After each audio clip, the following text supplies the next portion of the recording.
합니다. 우리가 인생을 살아나가면서 초중 고등학교, 대학교를 졸업합니다. 하지만 하나님은 성경 66권을 통해서 우리 믿는 자들에게 광야학교라고 하는 광야의 학교에 우리가 꼭 들어가야 된다라고 말씀을 하십니다. 내 인생 가운데에 무덤에 우리가 호흡을 멈추기까지 항상 고난이 있고, 그 고난의 시간 가운데에 하나님은 어떤 사람의 손을 기대하는 것이 아니라 광야의 시간을 보내면서 하나님의 음성을 기대하라라고 말씀하시는 것을 알 수가 있습니다. 혹 여러분들의 인생 가운데에 지금까지 어떤 고난이 있었습니까? 또 지금 혹 표현할 수 없는 어떤 고난의 문제가, 어려움이 있습니까? 오늘 하나님이 말씀하시는 것은 인생의 고난의 학교, 성경에서 말씀하시는 그 광야라고 하는 시간을 통해서 하나님의 음성을 기대하고 그 하나님의 음성을 들으면서 우리 인생을 십자가 가운데에 세워 나아가라고 말씀하고 있습니다. 우리의 신앙의 선배 가운데에 십자가의 성 요한이라고 하는 분이 있습니다. 이분이 이렇게 이야기했습니다. 우리 인생 가운데 어떤 고난의 광야의 시간이 주어질 때에 그것은 어두운 밤인데 그 밤은 하나님과의 사랑의 연합의 시간이다라고 하는 겁니다. 나에게 어떤 고난이 다가올 때에 세상의 사람들은 원망하고 불평하지만 하나님을 믿는 우리들은 그 고난을 감사하고 그 고난 가운데에 하나님과의 사랑의 연합의 관계를 기대할 수 있어야 된다라고 하는 것입니다. 우리 신앙의 선배 십자가의 성 요한이 이렇게 고백했습니다. 오 인도하시는 밤이여, 새벽마다 더 좋은 그 광야와 같은 고난의 밤이여, 사랑하시는 분과 사랑받는 자를 연합시킨 그 고난의 밤이여, 사랑하시는 분 안에서 사랑받는 자가 변화되는 그 고난의 밤이여 라고 고백을 했습니다. 우리 인생 가운데 어떤 고난의 광야의 시간이 있습니까? 그 고난 자체를 하나님은 성경을 통해서 감사하고 그 가운데 하나님과의 관계를 기대하며 십자가 가운데에 나아가라라고 말씀하시는 것을 알 수가 있습니다. 이사야서 50장 10절에도 하나님이 뭐라고 말씀하십니까? 흑암 중에 행하여 빛이 없는 자라고 할지라도, 어떤 고난의 흑암 가운데에 빛이 없는 상황이라고 할지라도 여호와의 이름을 의뢰하며 자기 하나님께 의지할지어다. 같이 한번 읽어보겠습니다. 시작. 너희 중에 여호와를 경외하며 그의 종의 목소리를 청종하는 자가 누구냐? 흑암 중에 행하여 빛이 있는 자라도 여호와의 이름을 의지하며 자기 하나님께 의지할지어다. 우리 인생 가운데 흑암과 같은 고난의 상황이 주어질 때에, 빛이 없는 것과 같은 고난의 상황이 주어질 때에 은밀하게 계시는 그 하나님 앞에 나아갈 때에 하나님 우리의 신뢰할 대상이 되시고, 밤 가운데에도 하나님과의 사랑의 깊은 연합의 관계를 우리에게 허락해 주신다라고 하는 것입니다. 우리 기독교의 역사 가운데에도 어떤 우리에게 상황이 주어질 때에 어떤 외부적인 시각으로 다가갈 것이 아니라, 한번 따라하겠습니다. 나 자신을 점검하라. 어떤 문제나 고난이 주어질 때에 외부를 원망하고 불평하는 것이 아니라 나 자신을, 신앙을 돌아보라라고 말씀하시는 것을 알 수가 있습니다. 십자가의 성 요한뿐만 아니라 우리가 4대 문명 발상지에서 기독교가 발생한 지역이 어디입니까? 이집트 문명의 근처입니다. 여러 4가지의 메소포타미아 문명, 인더스 문명, 황하 문명, 또 이집트 문명이 있는데, 기독교가 발달한 이집트 문명 가까이에는 특징이 있습니다. 사막이 가까이 있다라고 하는 겁니다. 하나의 문명이 발생했는데 강이 있는가 하면은 사막이, 그 광야가 있다라고 하는 것입니다. 우리의 신앙의 선배들은 수도사와 같이 광야로 나아가서 나일강의 그 기름진 그 곳을 떠나서 하나님과의 홀로 그 광야의 시간을 보내면서 하나님의 음성을 기대했던 것을 알 수가 있습니다. 그 사막의 지혜라고 하는 내용을 자세히 읽어보면은 수도사들이 고난 가운데에 광야로 나아갑니다. 하나님과 독대하는 홀로 외로움의 시간을 갖고, 나중에는 신도들이 그 수도사들을 자꾸 찾아와서 광야의 수도사들과 신도들의 수가 거의 엇비슷해질 정도로 많은 사람들이 광야로 나왔다라고 하는 것입니다. 여러분, 기독교 역사를 볼 때에도 어떤 고난의 순간이 주어질 때에 고난에 우리의 시선을 멈추는 것이 아니라 내가 나 자신의 신앙을 광야로 만들고 십자가를 바라보며 하나님의 음성을 기대할 때에 십자가의 은혜가 우리에게 하나님의 음성으로 주어진다라고 하는 것입니다. 여러분들에게 어떤 고난이 있습니까? 어떤 혹 외로움의 시간이 있습니까? 어떤 고통의 문제가 있습니까? 하나님이 우리에게 말씀하시는 것은 스스로 그 광야의 그 학교에 들어가서 하나님과 홀로 독대하며 하나님의 음성을 기대하라라고 말씀하시는 것을 알 수가 있습니다. 토마스 아킨퍼스라고 하는 그리스도를 본받아라고 하는 성경 다음으로 가장 많이 읽은 책이 있습니다. 성경 다음으로 가장 많이 읽은 그리스도를 본받아라고 하는 책을 쓴 토마스 아킨퍼스가 그 책에서 이렇게 기록을 했습니다. 홀로 있기와 고요함을 사랑하는 일에 대하여 홀로 있으면서 고요함을 통해서 하나님의 음성을 기대할 수 있다라고 하는 것입니다. 토마스 아킨퍼스뿐만 아니라 토마스 머튼도 이렇게 표현을 했습니다. 혼자 있을 때에 하나님이 주시는 생각들이 있다라고 하는 겁니다. 어떤 고난과 환난의 문제 가운데에 내가 사람의 도움이 아니라 하나님 앞에 홀로 외로움의 기도의 자리로 나아갈 때에 하나님이 주시는 생각들이 있다라고 하는 것입니다. 여러분, 하나님 앞에 나올 때에 기도의 자리를 지켜 나아갈 때에 문득문득 떠오르는 하나님의 생각들이 있습니다. 여러분들이 하나님 앞에 그런 생각들을 붙들고 문득문득 떠오르는 주시는 하나님의 말씀이 있습니다. 그 말씀을 붙들고 나아갈 때에 우리 신앙이 하나님 앞에 세워지게 되는 것을 알 수가 있습니다. 토마스 아킨퍼스와 토마스 머트뿐만 아니라 디트리히 보네퍼도 이렇게 이야기를 했습니다. 홀로 있는 시간을 즐겨야 된다라고 하는 것입니다. 어떤 많은 사람들과 함께 시끄러운 시간을 보내는 게 아니라 홀로 있는 시간을 보내면서 하나님의 음성을 들을 때에 건강하게 다른 사람들과 함께 공동체를 이룰 수 있다라고 말씀하시는 것을 알 수가 있습니다. 특별히 오늘 본문은 여러분들과 두 번 나누는 겁니다. 매우 중요한 본문이기 때문에 우리가 광야라고 하는 시간을 홀로 외로움에 하나님과 독대하는 그 고독의 시간을 통해서 하나님의 음성이 우리에게 들려진다라고 하는 것입니다. 저도 어릴 때 아버지가 장로님이고 어머니가 권사님이신데 하나님의 음성이 잘 들리지 않았습니다. 교회를 한 번도 빼먹지 않고 물론 헌금을 조금 삥땅 쳐서 오락실에 간 적은 있지만은 한 번도 예배를 빼먹은 적이 없어요. 근데 어느 날 하나님 앞에 22사단의 그 군대 GOP에서 고난의 시간을 보내면서 기도하기 시작을 했습니다. 아버지가 장로님이고 어머니가 권사님이어서 신앙을 갖는 게 아니라 하나님, 정말 하나님의 음성을 듣고 싶습니다 라고 하는 마음으로 기도하기 시작을 했습니다. 하나님 계시면은 저를 만나달라고. 하나님 앞에 기도하고 또 기도하고 석 달 동안 기도했는데 어느 날 하나님의 음성이 들리는 것입니다. 여러분들의 신앙도 오늘 하나님께서 우리에게 말씀하시는 것입니다. 그냥 하나님을 믿는 어떤 종교의 생활이 아니라 홀로 외로움의 시간을 통해서 기도의 무릎을 꿇을 때에 십자가를 바라볼 때에 나를 향한 하나님의 음성이 들려오게 되는 것을 알 수가 있습니다. 여러분 각자는 하나님이 바라보실 때에 포이에마라고 합니다. 하나의 매우 놀라운 걸작품으로 빚어 나아가는 과정입니다. 저 역시도 그렇고 여러분들도 그렇고 한 분 한 분이 모두 다 하나님의 걸작품으로 하나님께서 고난을 주시면서 환난과 어려움을 주시면서 하나님께서 하나의 걸작품으로 빚어 나가시는 것을 알 수가 있습니다. 그런 과정 가운데에 가장 중요한 것이 무엇이냐 한번 따라해 보겠습니다. 홀로 기도의 자리. 홀로 그 기도의 자리를 통해서 하나님 앞에 십자가를 바라볼 때에 하나님의 음성이 우리에게 경험되게 되는 것을 알 수가 있습니다.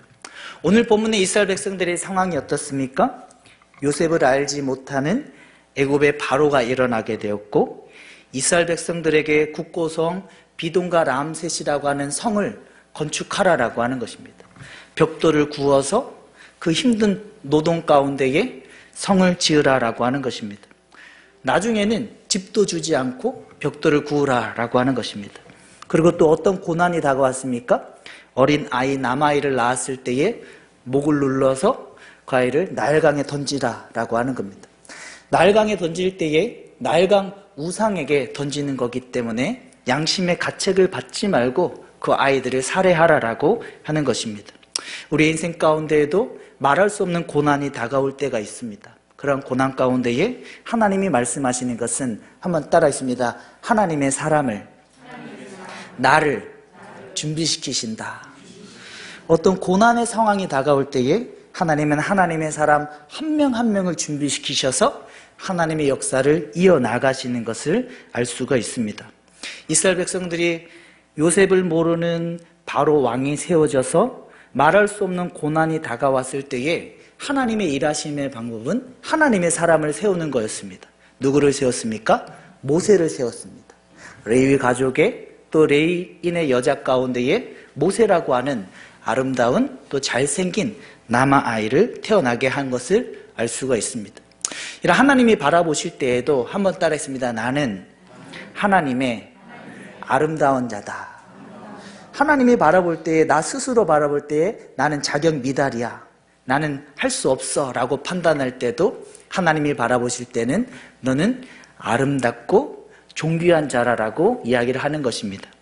나누었듯이 이 잘생겼다라고 하는 표현은 토브라고 하는 히브리어인데 창세기 1장에 하나님이 바라보시기에 심히 좋았더라라고 할 때 사용되는 것을 알 수가 있습니다. 하나님이 모세를 준비시키셔서 그의 어머니 요게벳과 그의 누이 미리암을 통해서 갈대 상자에서 갈대밭 한켠에 두었고, 또 하나님의 때가 되었을 때에 바로의 공주가 그곳으로 목욕하러 내려와서 모세를 물에서 건지게 되었습니다. 그래서 모세의 이름이 물에서 건지다라고 하는 표현을 갖고 있는 것을 알 수가 있습니다. 여러분, 요세푸스라고 하는 역사 기록가에 의하면은 모세가 그 나일강에서 건짐을 받고 애굽왕 바로에게 들어갈 때에 애굽왕 바로에게 아들들이 없었습니다. 다시 말해서 모세는 왕이 되기 위한 수업을 받았던 것을 알 수가 있습니다. 무려 12년 동안 받았다라고 합니다. 무려 12년 동안 당시에 고대 옥스퍼드라고 불리는 태양의 신전에서 무려 12년 동안 왕이 되기 위한 수업을 받았던 인물이 바로 모세인 것을 알 수가 있습니다. 기록에 보면 모세가 이 고대 옥스퍼드라고 하는 태양의 신전에서 어떤 수업을 받았느냐? 과학과 약학, 천문학, 신학, 철학, 법학 등을 배웠다라고 하는 것입니다. 모세는 매우 다양한 수업을 왕이 되기 위한 수업으로 매우 치밀하게 받았던 인물인 것을 알 수가 있습니다. 그리고 이집트에서 쓰는 문자가 무슨 문자입니까? 상형 문자입니다. 이 상형 문자는 평생에 걸려도 다 익힐 수 없을 정도로 어려운 문자였다라고 하는 것입니다. 근데 모세는 이 태양의 신전에서 고대 옥스포드라고 하는 곳에서 수많은 학문들을 섭렵하고 그가 왕의 수업으로 상형 문자까지도 능통했던 인물인 것을 알 수가 있습니다. 출애굽기의 병행구절인 사도행전 7장에 보면은 모세에 대해서 어떻게 설명하고 있습니까? 한번 같이 한번 읽어보겠습니다. 시작. 모세가 모든 죄를 모세가 애굽 사람의 모든 지혜를 배웠고, 다시 이야기해서 고대 옥스포드라고 하는 그 태양의 신전의 수업을 받으면서 수많은 학문들을 잘 배웠다라고 하는 겁니다. 또 말을 배웠고 수사학이라고 하는 말에 능통했던 인물인 것을 알 수가 있습니다. 또 일들에도 능통했다라고 하는 것입니다. 한 기록에 의하면은 모세가 30세 때에 이미 에티오피아라고 하는 나라와의 전쟁 가운데에 큰 승리를 얻고 돌아왔다라고 기록을 하고 있습니다. 다시 해서 모세는 이 태양의 신전이라고 하는 이곳에서 12년 동안 지식만 배운 것이 아니라 애굽의 그 왕에 있는 궁중 무술에도 능했던 인물이고 전략가였던 것을 알 수가 있습니다. 근데 모세가 어떻게 행동했습니까? 출애굽기 2장에 자신의 이스라엘 백성들을 괴롭히는 자를 무술로 때려서 모래 위에 묻어버리는 그런 잘못을 범하게 되는 것을 알 수가 있습니다. 여러분, 우리의 인생 가운데도 어떤 하나님께서 배우게 하시는 교육이 있을 수가 있습니다. 또 어떤 경험들이 있을 수가 있습니다. 하지만 하나님께서 모세를 미디안이라고 하는 광야로 몰아내시듯이 하나님이 말씀하시는 것은 한번 따라했습니다. 광야에 시간을 보내라. 내가 어떤 수업을 받고 내가 어떤 한 우연이 아닌 하나님의 인도하심 가운데에 그 나일강에 내려온 애굽의 바로 공주와 같이 하나님의 인도함도 받고 또 대단한 무술을 익히기도 하고 세상 가운데에도 대단한 경험들을 했지만은 하나님이 말씀하시는 것은 미디안 광야와 같은 그런 광야의 시간을 보내라고 하나님이 말씀하시는 것을 알 수가 있습니다. 모세가 그 미디안 광야에서 어떤 고백을 하고 있습니까? 자신은 나그네라고 하는 겁니다. 자신의 아이를 낳았는데 게르솜이라고 이름을 지었고 자기 자신의 인생을 한탄하면서 나그네라고 표현을 하고 있는 것을 알 수가 있습니다. 여러분, 출애굽기 3장에 들어가면서 모세의 나이가 80세쯤 되었습니다. 80세쯤 되었을 때에 모세가 어떤 생각을 가졌을까요? 80세쯤 되었던 모세. 여러분, 시편 90편을 모세가 기록했습니다. 시편 90편. 근데 시편 90편에 모세가 뭐라고 기록하고 있냐면은 우리의 연수는 70이요 강건하면 80이다. 7, 80살 사는 인생이다라고 모세가 기록을 하고 있습니다. 근데 출애굽기 3장 1절에 모세의 나이가 몇 살쯤 되었습니까? 80세쯤 되었던 겁니다. 이제 나의 인생은 여기서 끝날 수도 있겠다라고 판단을 한 겁니다. 미디안 광야에서 출애굽기 3장 1절에 보면은 자기의 양도 아니고 장인 어른의 양을 치면서 너무나 볼품없는 인생이었던 것을 알 수가 있습니다. 우리 3장 1절 한번 읽어보겠습니다. 시작. 모세가 미디안 장인 이드로의 양을 치더니 그때를 광야 서쪽으로 인도하여 하나님의 산 호렙에 이르매. 모세라고 하는 사람이 출애굽기 31장에 80세쯤 되었습니다. 시편 90편의 내용을 보면은 자기의 연수가 이제 얼마 남지 않았을 수도 있겠다라고 짐작했을 것입니다. 근데 모세가 하고 있는 일이 무엇입니까? 자기의 양도 아니고 장인 어른, 남의 양을 치고 있는 것입니다. 여기서 광야 서쪽으로 갔다라고 표현하고 있는데 히브리어 원어를 살펴보면은 뒷골목으로 다녔다라고 하는 겁니다.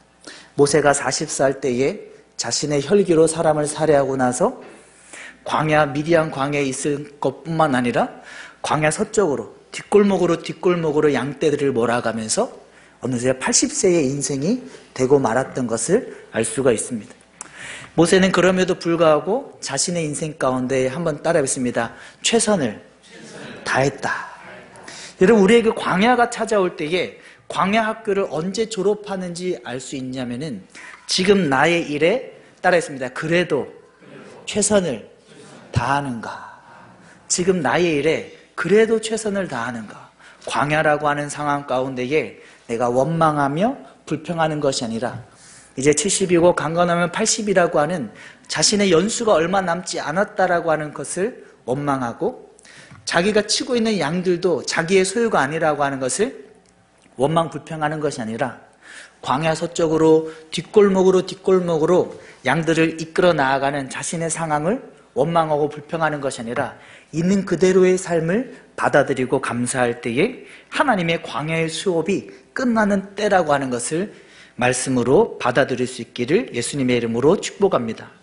여러분들의 인생 가운데에 미디안 광야와 같은 시간이 있습니까? 우리는 무덤에 들어가서 호흡이 멈추기까지 고난의 광야의 시간이 있습니다. 그런 고난의 광야의 시간에 하나님이 오늘 우리에게 말씀하시는 것은 너에게 주어진 삶에 최선을 다하라라고 하는 것입니다. 지금 너에게 주어진 삶은 하나도 우연이 아니다라고 하는 것입니다. 새가 앉았다 날아가는 것도 머리카락까지도 다 세신바 되시고 물고기 입에서 한 세겔의 동전을 꺼내서 성전 세겔로 반 세겔씩 내게 하는 그 베드로의 낚시질에도 또 한 화살이 날아와서 아합왕의 갑옷 솔깃에 맞아서 저녁까지 피를 철철 흘리면서 죽음을 맞이하는 그것도 모두 다 우연이 아닌 하나님의 계획 가운데에 있는 것을 알 수가 있습니다.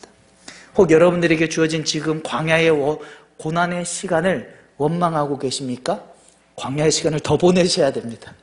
내가 지금의 상황을 믿음으로 받아들이지 못하고 지금의 상황을 내가 최선을 다하는 모세의 80세의 모습과 같이 되어 있지 않다면은 아직도 나는 광야의 시간이 더 남아있는 것을 알 수가 있습니다.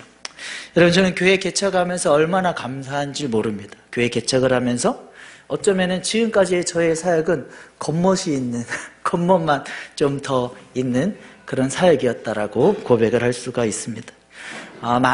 많은 인원들이 주어졌음에도 불구하고 그 아이들의 이름을 다 외우지 못하고 불러주지 못하고 영혼들을 더 기도하고 세우지 못하는 그런 사역이었던 것을 고백할 수가 있습니다. 저는 20대에 개척교회를 9년 동안 섬겼습니다. 20대 개척교회를 9년 동안 섬기면서 이제 대전의 지족동에서 인터체인지까지 대전 끝에서 끝에까지 봉고차를 운행하면서 하나님 저도 배우고 싶습니다. 이렇게 기도를 했어요. 한번. 하나님 운행을 이제 개척교회니까 한두 명만 태우고도 끝에서 끝까지 이제 운행을 하는 겁니다. 하나님 배우고 싶습니다. 라고 그렇게 기도를 드린 적이 있습니다. 하나님이 11년 동안 안산동산교회와 또 오륜교회와 수영로교회를 경험하게 해주셨습니다. 근데 저는 개척하면서 지금 점점 더 본질에 가까워지는 것 같아요. 많은 겉멋든 사역이었다면은 하나님께서 한 영혼 한 영혼을 정말 하나님의 사람으로 세워나가는 십자가에 더 가까워지는 그런 사역이 되어져 가고 있는 것 같습니다. 또 이런 경험도 있습니다. 서울시청 앞에서 5만 명, 6만 명 되는 청소년 아이들을 모아서 함께 집회를 만들었던 또 그런 경험들도 있습니다. 하지만 하나님께서 교회 개척이라고 하는 이 상황을 주면서 하나님이 저에게 요청하시는 게 무엇입니까? 하루하루 순간순간을 충성을 다하는 겁니다. 이 고난의 광야의 시간을 하나님을 바라보면서 더 십자가에 가까운 그런 목회를 또 배우게 되는 것을 알 수가 있습니다. 여러분들의 인생 가운데에도 오늘 하나님이 말씀하시는 것입니다.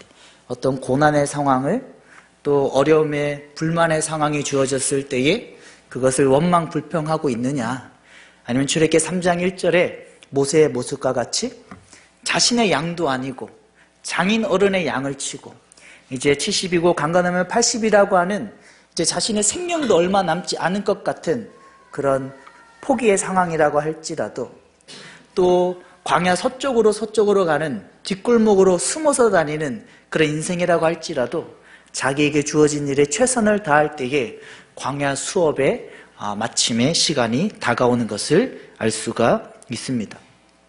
여러분, 고든 맥도날드도 내면 세계의 질서와 성장이라고 하는 책을 통해서 우리에게 다가오는 어떤 고난의 문제에 대해서 외부의 문제를 찾지 말라라고 하는 겁니다. 우리의 마음에는 내면의 정원이 있는데 어떤 고난과 어려움의 상황 가운데에 다른 사람을 원망하고 불평하는 것이 아니라 나에게 내면에 있는 그 예수 그리스도의 십자가를 바라보고 나 자신의 신앙을 세워나갈 때에 하나님의 일하심을 경험할 수 있다라고 말씀하시는 것을 알 수가 있습니다. 여러분, 우리 꼬마 아이들 보면 어떤 특징이 있습니까? 우리 주찬이 주혁이 주의 첫째, 둘째, 셋째인데 주혁이가 잘못을 하면은 형아가 잘못했다고, 주의 잘못이라고, 주의 막내가 잘못하면은 작은 오빠가 잘못했다고, 큰 오빠가 잘못했다고, 다른 사람을 계속 원망 불평하는 겁니다. 여러분, 신앙에도 그렇습니다. 내가 십자가를 더욱더 바라보면은 다른 사람을 원망하는 게 아니라 또 나에게 주어진 모든 고난의 상황에 내가 원망 불평하는 신앙이 아니라 십자가를 바라보고 십자가 가운데에 우연히 아닌 하나님의 일하심을 인정하고 믿음으로 한 걸음 한 걸음 나아가는 신앙으로 세워지게 되는 것을 알 수가 있습니다. 여러분, 그리스도인은 예수님의 모습을 쫓아가는 신앙입니다. 그리스도인은 예수님의 모습을 쫓아가는 그 복음의 신앙인 것을 알 수가 있습니다. 예수님도 어떤 삶을 사셨습니까? 예수님이 사역을 시작하실 때에 40일 동안 광야에서 홀로 그 광야의 시간을 보내시면서 예수님의 사역을 시작하셨습니다. 12 제자를 부르실 때에도 홀로 외로이 기도하시며 그 광야의 시간을 통해서 12 제자를 부르시고 하나님의 일을 진행해 나가셨습니다. 세례 요한이 죽음을 맞이할 때에도 예수님은 배를 타고 한적한 빈들로 가셔서 그 광야의 시간을 보내시면서 하나님 앞에 시간을 보냈습니다. 오병이어를 통해서 5,000명을 먹일 때에도 예수님은 수많은 사람들을, 군중을 피해서 홀로 외로움에 광야의 시간을 보내시며 하나님의 뜻을 놓치지 않았던 것을 알 수가 있습니다. 예수님께서는 새벽마다 일찍 일어나셔서 한적한 곳에 습관과 같이 미명에 홀로 광야의 시간을 보내시면서 하나님의 뜻을 놓치지 않는 예수님의 모습을 볼 수가 있습니다. 마지막 십자가에 달리시기 전날 밤에도 겟세마네 동산에 올라가셔서 홀로 외로이 땀방울이 핏방울이 되기까지 기도하시면서 하나님, 나의 뜻이 아니라 하나님의 뜻 가운데 살아가길 원합니다라고 기도하며 그 광야의 시간을 보내시는 예수님의 모습을 볼 수가 있습니다. 여러분, 하나님이 오늘 우리에게 이것을 말씀하시는 것입니다. 너희의 인생 가운데에 어떤 고난과 환난에 우연히 아니게 주어진 모든 상황 가운데에 광야의 시간을 기억하라라고 하는 겁니다. 광야의 그 기도의 자리를 기억하고 그 광야에 홀로 하나님을 바라보는 시간을 통해서 나에게 모든 상황들을 토로하고 나의 상황들을 하나님 앞에 고백할 때에 하나님의 십자가의 음성이 우리에게 들리기 시작한다라고 하는 것입니다. 여러분, 왜 오늘 이 말씀을 두 번이나 나누겠습니까? 너무너무 중요하고, 왜 두 번이나 나누겠습니까? 이 하나님의 음성은 들리기 때문입니다. 여러분들이 예수님을 믿고 교회에 나오고 십자가를 바라보면서 기도하면 하나님의 음성이 들린다라고 하는 것입니다. 저희 교회에 나오는 모든 성도님들은 단 한 분도 빼먹지 말고 우리가 교회에 왔다 갔다 하는 종교인이 아니라 예수님의 음성을 듣는 그 십자가의 복음을 경험하는 우리 성도님들 모두 다 될 수 있기를 예수님의 이름으로 축복합니다. 헨리 나우엔의 고백과 같이 광야의 그 고독의 시간, 홀로 외로움의 시간을 하나님과 독대하며 그 십자가를 바라볼 때에 하나님의 음성이 우리에게 들려온다라고 하는 것입니다. 기독교 역사 가운데도 어떻습니까? 십자가의 성 요한은 물론이고 그 사막의 수도사 성 안토니오는 물론이고 또 그리스도를 본받아 토마스 아킨퍼스와 또 토마스 머튼 디트리티 보네퍼를 물론이고 모든 우리 기독교의 역사 가운데 이야기하는 게 무엇입니까? 어떤 고난과 환난 가운데에 광야에 홀로 하나님을 바라보는 그 기도의 시간을 통하여서 하나님의 음성을 기대하라라고 하는 것입니다. 광야의 시간을 언제 우리가 수료할 수 있습니까? 나에게 주어진 모든 상황들을 하나님 앞에 재해석하고 하나님 앞에 하나하나 나의 삶을 충성되게 하루하루 순간순간 살아나아갈 때에 하나님께서는 광야의 시간을 스탑시키시고 이제는 하나님께서 높이셔서 하나님의 살아계심을 그 사람과 함께 드러내 주시는 것을 알 수가 있습니다. 여러분, 저는 다음 세대 아이들을 많이 지도하면서 확실하게 깨달은 게 있습니다. 우리 아이들이 모두 다 예수님을 만날 수 있습니다. 예수님을 만나면 예수님의 음성을 듣게 되어져 있고 예수님의 음성을 들으면은 분명한 인생의 방향을 잡게 되고 그 인생 가운데 너무나 멋있는 인생으로 살아가게 되는 것을 알 수가 있습니다.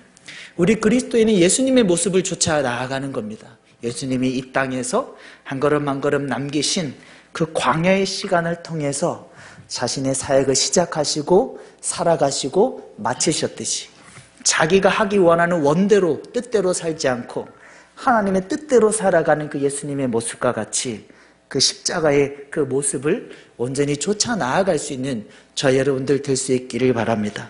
여러분들이 어떤 고난의 상황이 다 있을 것입니다. 어떤 어려움과 또 사람의 도움을 청하고 싶은 상황도 여러분들에게 다 있을 것입니다.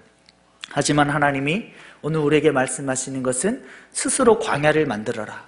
홀로 기도의 자리로 나아가서 하나님의 음성을 듣고 그 가운데에 믿음의 걸음을 걸어 나아갈 때에 우리 인생은 참 하나님의 사람의 인생이 될 수 있다라고 말씀하시는 것을 알 수가 있습니다.